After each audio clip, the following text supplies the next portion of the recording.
বরকতের নবী আল্লাহ নবী সাল্লাল্লাহু আলাইহি ওয়াসাল্লামের সাহাবী জাবের রাদিয়াল্লাহু তাআলা আনহু তার বিবি তাকে বলতেছে, ও স্বামী,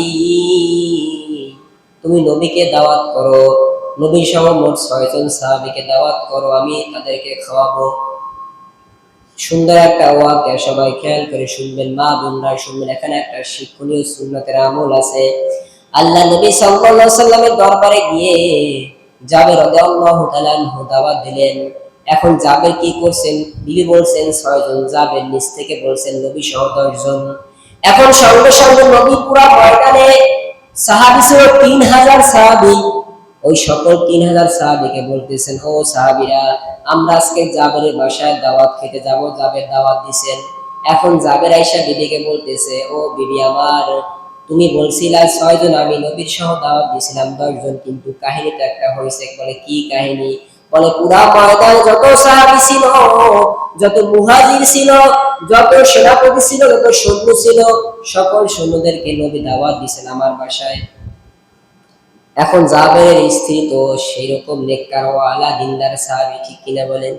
উনি বলতেছে, যখন নবীর জবান থেকে এই কথা বলেছেন, তখন আল্লাহ তাআলা নবীর সম্মানকে রক্ষা করবেন। এই কথা কেন বলছেন? মাত্র একটি বকরি জবাই করছে, এই একটি বকরি দ্বারা কি 3000 মানুষ খাওয়ানো সম্ভব কিনা বলেন? সম্ভব নয়। এখন কাফেররা মুশরিকরা বলতেছে, আজকে তো একটা ধরা খাইবে মুহাম্মদ, নাউজুবিল্লাহ বলেন। মুশরিকরা বলতেছে, ও জাবের, মাত্র 10 কেজি ওয়ালা একটা বকরি জবাই করছো, মুহাম্মদ 3000 সাহাবী নিয়ে আসবে, আজকে তোমার মুখে চুনকালি পড়বে, আজকে তুমি লজ্জিত হবে, আজকে মুহাম্মদ লজ্জিত হবে। আল্লাহ নবী সাল্লাল্লাহু আলাইহি ওয়াসাল্লাম সাহাবীদেরকে নিয়ে জাবেরের বাসায় উপস্থিত, 3000 সাহাবী নিয়ে। সুবহানাল্লাহ। সংক্ষেপে বলতেছে, আল্লাহ নবী জাবেরকে বলতেছেন, ও জাবের, গোশতের পাত্রটা আমার সামনে নিয়ে আসো, আর রুটির পাত্রটা আমার সামনে নিয়ে আসো। দেখেন কেমন নবী আমরা পাইছি। তো জাবের রাদিয়াল্লাহু আনহু গোশতের পাত্রটার সামনে নিয়ে আসছেন, রুটির পাত্রের সামনে নিয়ে আসছেন। মা বোনরা খেয়াল করে শুনেন, এখান থেকে একটা আমল বের হইবে, যে আমলটা আপনার ঘরে বরকত দিবে, আপনার ঘরে কোনো অশান্তি থাকবে না, খাবারের অভাব থাকবে না। আল্লাহ নবী সাল্লাল্লাহু আলাইহি ওয়াসাল্লাম তার সামনে পাত্রটা নিলেন। পাত্রটা নেয়ার পরে পাত্রে ঢাকনা থাকে, আমরা বলি সরা বা ঢাকনা, যে কোনো ঢাকনা থাকে।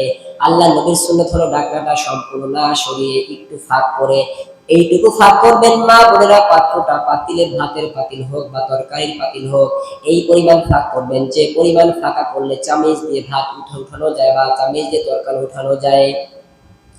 আল্লাহ নবী সাল্লাল্লাহু আলাইহি ওয়াসাল্লাম এই পরিমাণ ফাঁক করে, যে পরিমাণ ফাঁক করলে চামচ দ্বারা গোশত উঠানো যায় এমন পরিমাণ ফাঁক করলেন।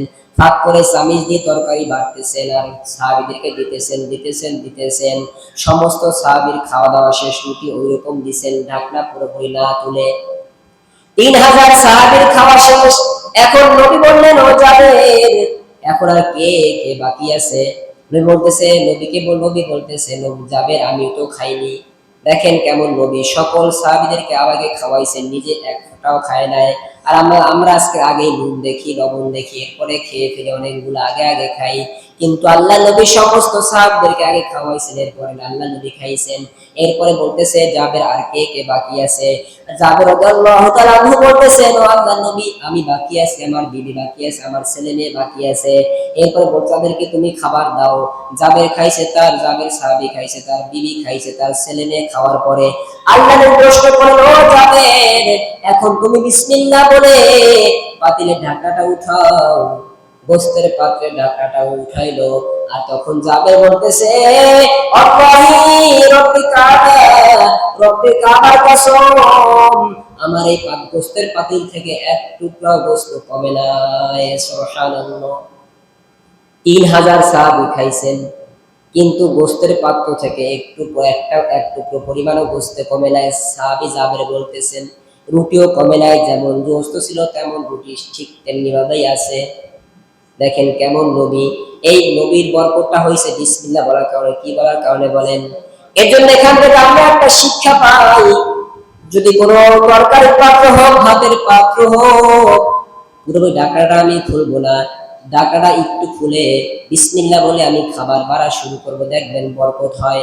এই আমলটা তবলিগের মধ্যে আছে। যারা তবলিগে গেছেন, তারা খাদেম দেয়, তারা খাদেম থাকে, তারা পুরোপুরি পাতিলটা সরায় নেয়, সেখানেও বরকত পাওয়া যায়।